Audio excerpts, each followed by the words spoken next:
Rolling audio. Hello. Hi. 5, 4, 3, 2, 1. Love the faces. I might keep the countdown in for this one.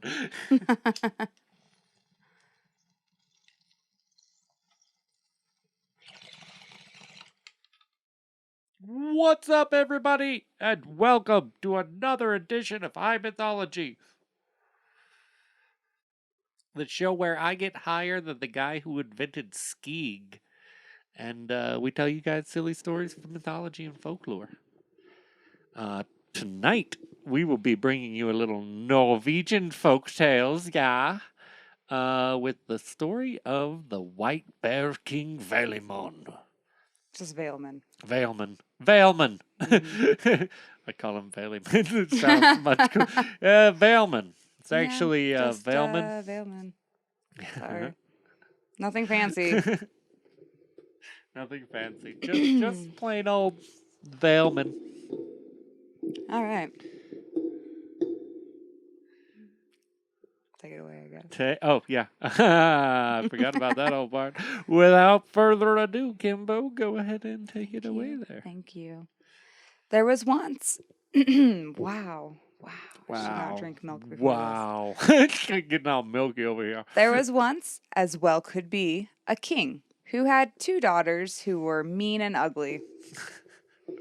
But the third one was fair and sweet as the bright day. And the king and all were fond of her.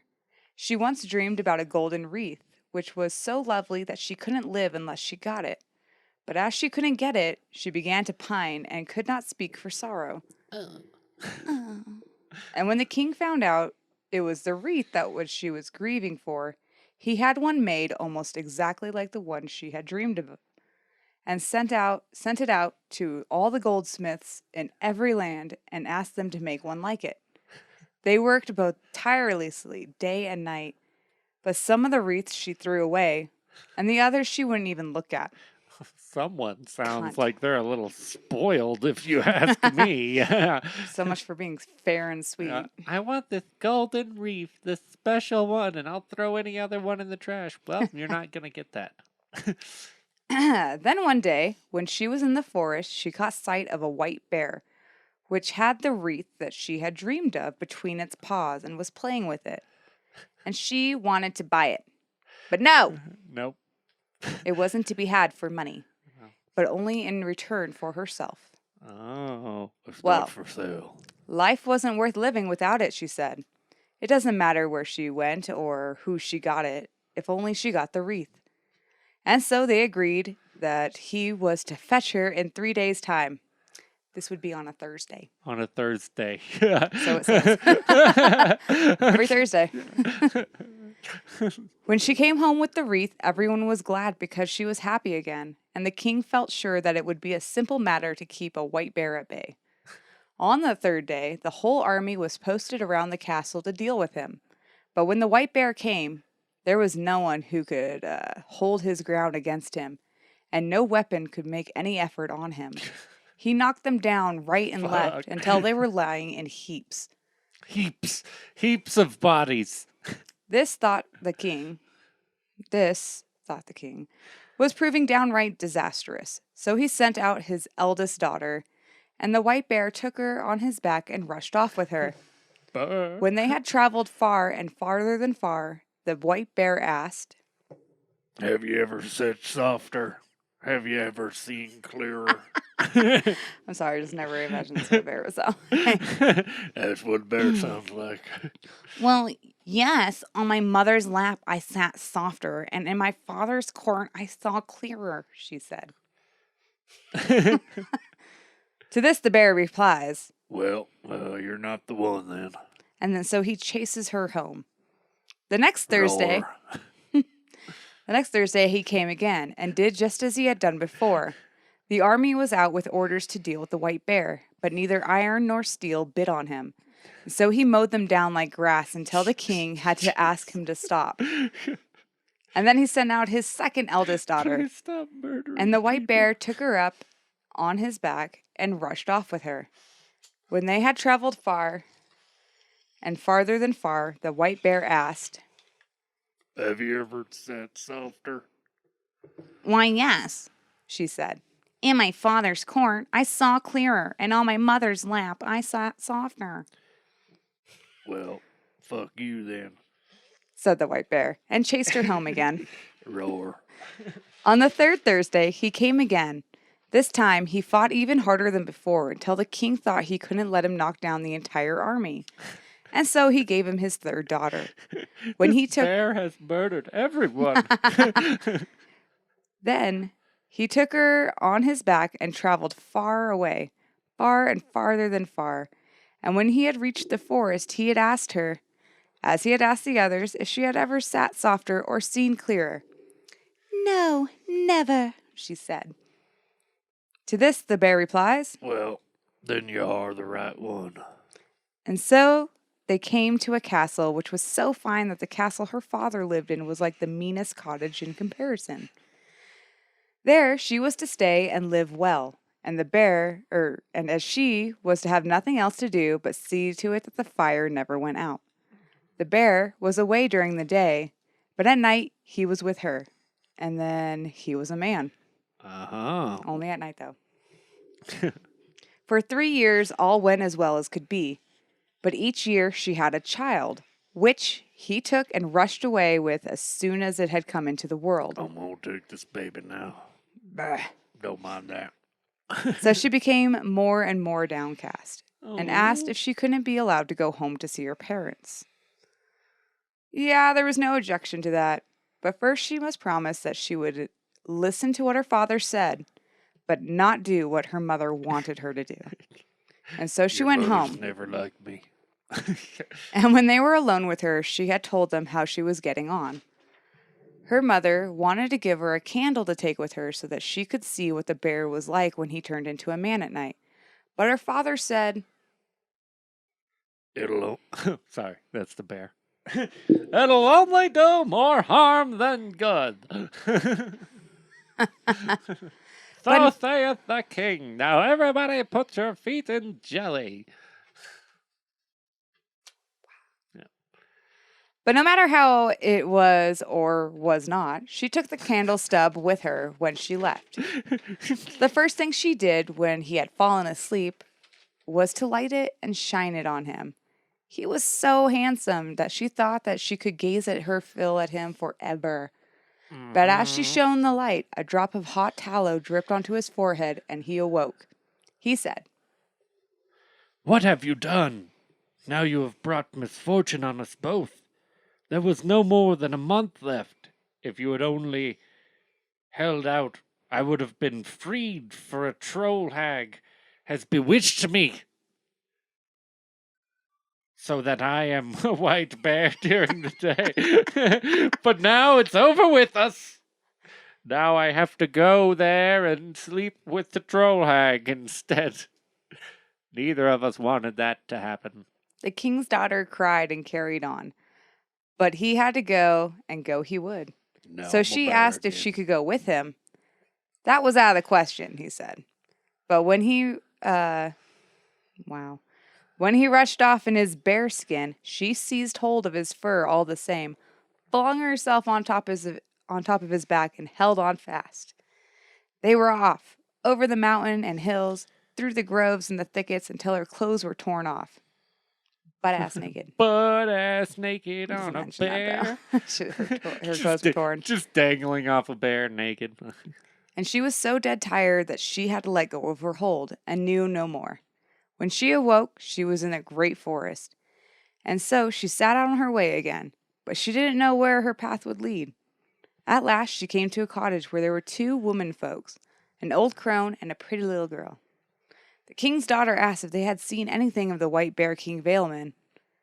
The old crone says, Yes, he rushed by here earlier today, but he's going so fast that you won't be able to catch him again. The little girl scampered about and clipped and played with a pair of golden scissors, which were such that pieces of silks and strips of velvet flew about as she clipped it in the air. Wherever the scissors Magic were, scissors. clothes would never be lacking. Yeah. All she would do is Clip all of a the sudden air. Yeah. fucking shit comes out, man. She Yeah, she clipped her ruins dress. spring break parties. Cover up, bitch. Show your titties. Where did the clothes come from? The little girl says, "But this poor woman who has a journey so far and on such rough roads, she'll have to toil hard. She has more need of these scissors than I to cut the clothes for herself." And then she asked if she could give her the scissors. To this the old crone says, Yes, that you can. So the king's daughter set off through the forest, which never came to an end. And all that day and night, and then the next morning, she came to another cottage. Here, there were also 2 women folks, another old crone and a little girl. The king's daughter says, "Good day. Have you seen anything of White Bear King Valemon?" The old crone says, Why? Were you to have had him? Huh? She nodded her, yeah, were you to have had him? Huh? She nodded her head in yes. And the old crone says, Then, yes, he rushed by here yesterday. But he was so fast that you wouldn't catch up to him. The little girl was playing about on the floor with a flask, which was such that it poured out whatever they wanted, and wherever the flask was, drink was never lacking. The little girl says, "But this poor woman, who has to journey so far and on such rough roads, she'll be thirsty and suffer many other hardships." And so she asked if she could give the flask to the young princess. To this the crone replies, Huh? Yeah, just do whatever you want, sweetie. And so the king's daughter got the flask, said her thanks, and set out again, walking through the same forest all that day and night. And on the 3rd morning she came to another cottage, where there was yet another old woman and a little girl. The king's daughter cried out, "Good day." And the old woman says, Good day to you. "Have you seen anything of the White Bear King Valemon?" Maybe. Were you trying to bang that bear man? She shook her head yes. And so the old crone continues to say, Oh, then totally. He flew past here just yesterday evening. But he's so fast that you'll never catch up to him. The little girl was playing on the floor with a cloth that was such that whenever they said to it, "Cloth, spread thyself, and deck thyself with every good dish," it did so. And wherever the cloth was, good food was never lacking. The little girl says, "This poor old woman, who has to journey so far and on such rough roads, she may well both starve and suffer many other hardships, so she'll have more need of this cloth than I." And after that, she asked the crone if she could give her the cloth. To this, the crone says, Well, sure, why don't you? I need to tend to my cats anyway. And so the king's daughter took the cloth and said her thanks, and then set off. Far and farther than far, through the forest, all that day and night she went. In the morning she came to a mountain spur which was steep as a wall, and so high and so wide that no end could see. Could she see? I'm sorry, the cat walked in and the dog farted. I had to fucking tend to ran. my cats. That was some funny shit. I wasn't lying, sweetie. You should see her take off. Yeah. She didn't like the dog farts. I don't blame her. It stinks. Kane. Stinky. Oh, wow. There was also a cottage there, too. And when she came in, the first thing she said was, "Good day. Have you seen whether White Bear King Valemon has traveled this way?" To this, the old woman says, Good day to you. Maybe it was you who was to have had him, huh? She shook her head, yes. Then yes, he rushed up the mountain 3 days ago. But nestlings can't get up there. This cottage was full of children, and they had clung to their mother's apron string and cried for food. The old woman put a kettle full of pebbles on the fire. The king's daughter asked what was the good of that. They were so poor, said the old woman, that they couldn't afford neither food nor clothes, and it was hard to hear the children crying for a bite to eat. But when she put the kettle on the fire, she said, Now, children, the apples will soon be done. I'm not crazy at all. and it seemed to have deadened their hunger, and they were patient for a while. It wasn't long before the king's daughter got out the cloth and the flask, and as you can imagine, As you can imagine, I lost my line. she told the kids to get out of there and eating food. Fucking run, kids. She ate a full 3-course meal in front of a starving family. And when the children were fed and happy, she clipped out clothing for them all with her golden scissors. The old woman was astonished. She said, Well, since you've been so kind-heartedly to me and my children, it would be a shame not to try and help you up the mountain. My husband is really a master smith. Just you rest until he gets back, and I will get him to forge claws for your hands and feet so you can Wolverine the fuck up that hill. Ka-chink, ka-chink, motherfucker.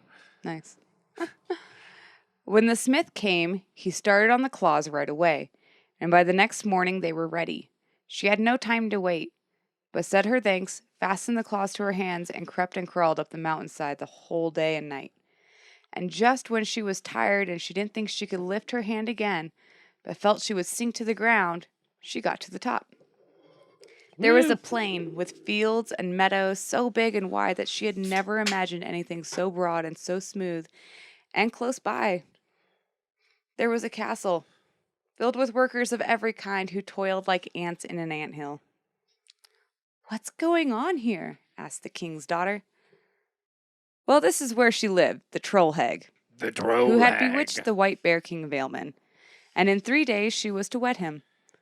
The king's daughter asked if she could talk with her, but no, not likely. She doesn't usually likely do now. public appearances, so. Mm-mm. That was out and out impossible. Out So- and out. So she sat down outside the window and started clipping with her golden scissors. And the velvet and silken clothes flew about like a snow flurry. When the troll hag caught sight of that, she wanted to buy the scissors. She went down to the princess and asked, For no matter how the tailor toils, it's no use. There are too many of us to be clothed.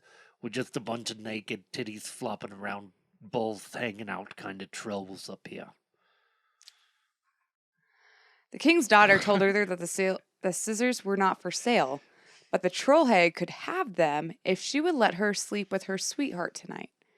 She could certainly do that, said the troll hag, but she would lull him to sleep herself and wake him up herself. When he had gone to bed, she gave him a sleeping potion so that he had no condition to wake up. Done. No matter how hard the king's daughter shouted and cried. Wah, wah.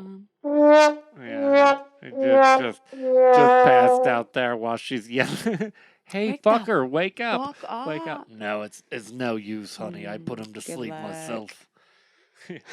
It's a cocktail I make. It's a Xanax and a couple of beers. It puts them right out. Wow. The next day, the king's daughter went outside the windows again and sat down and started pouring from the flask. It flowed like a brook, both beer and wine, and it never ran dry.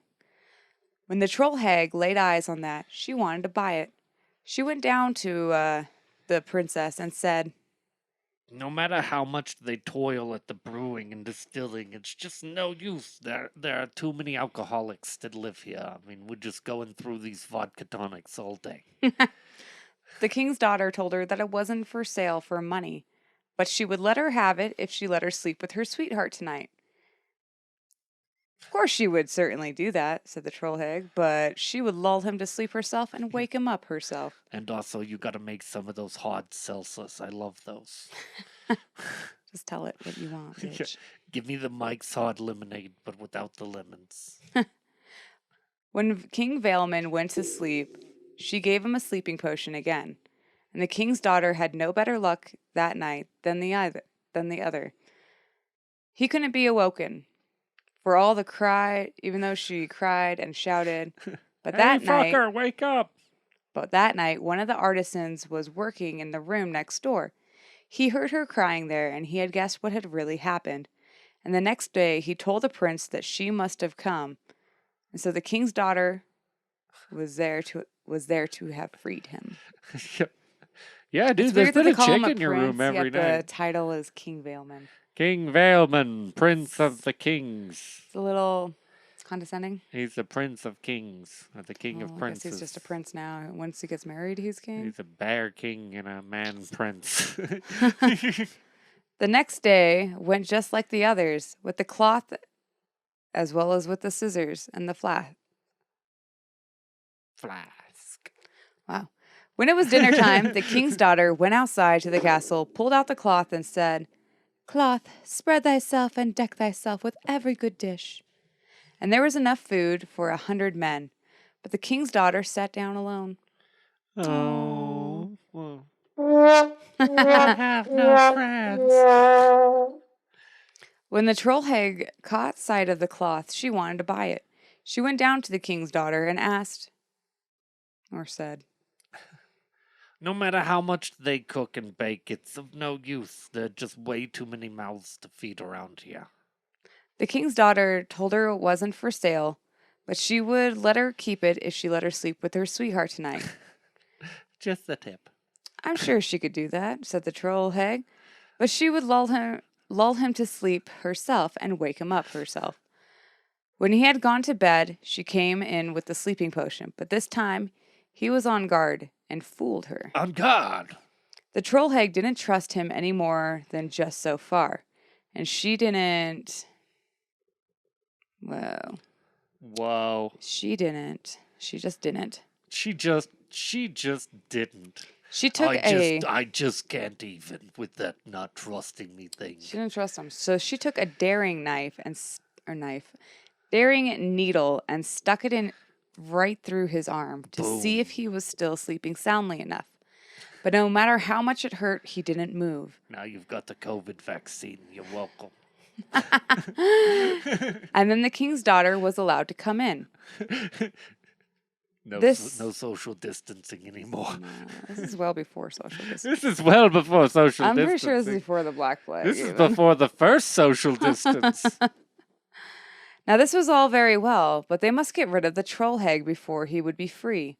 So he got the carpenters to make a trapdoor on the bridge, which the bridal procession was to cross. For it was custom there that the bride should ride first in the procession. When the troll hag started across the bridge with all of her troll hag bridesmaids, the planks under them dropped open and they fell through. Come on, ladies. It's my day today. It's my day. Finally. Then, see, now they call him a king again. Then King Valemon and the king's daughter and all the wedding guests rushed back into the castle and took as much of the troll hag's golden money as they could carry. She's dead. What should we do? Loot the place! Fucking ransack, riot! Yes. Riot! I like to imagine they're all just standing there like, okay, that was wild. There's a big group of us still out. What should we do? And then just out of nowhere, someone throws a brick through a window and it's just like, riot! Burn the place down! Burn the place down! Loot it! Grab the big screen TVs! Fucking TVs. And then they rushed off to the country to hold the real wedding. But along the way, King Valemon stopped in and fetched all 3 little girls from the crones. And now she found out why he had taken the children from her. That's right. Those are all her children. Those little girls were her children. Bum, bum, bum. Plot twist. He had taken them so that they could help her find him. And then they caroused at the wedding, both lustily and long. The end.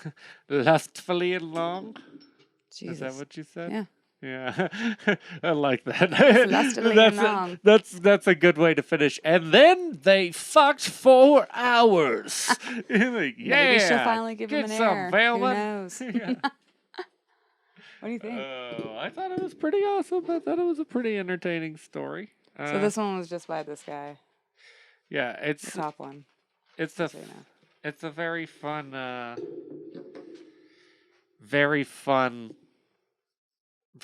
folktale Thank you. style. We I've did a Chinese one version, very close, similar. Yeah, it's very similar to our Bear Prince episode, I think it was, or And the Bear Bear King, Prince, yeah. or yeah, No, the Bear Prince. the You're Bear right. Prince, yeah, very similar to our Bear Prince The episode. Mexican story. Yeah, so if Check you that like one out. this episode, check that one out because they got some similarities. And we also did the Chinese one that was very close There's to a it. Chinese one too. I Yeah. can't remember what it's called. Yeah. That was stories ago, guys. Stories I remember upon it. stories ago. But yeah, our source for this was the book Norwegian Folktales, by Peter Christensen Bjornsson. Bjornson. Yep. Bjornson. Yep. Okay. Peter Christian Bjornson. Yep. He And- did that one. Yeah, he did that one.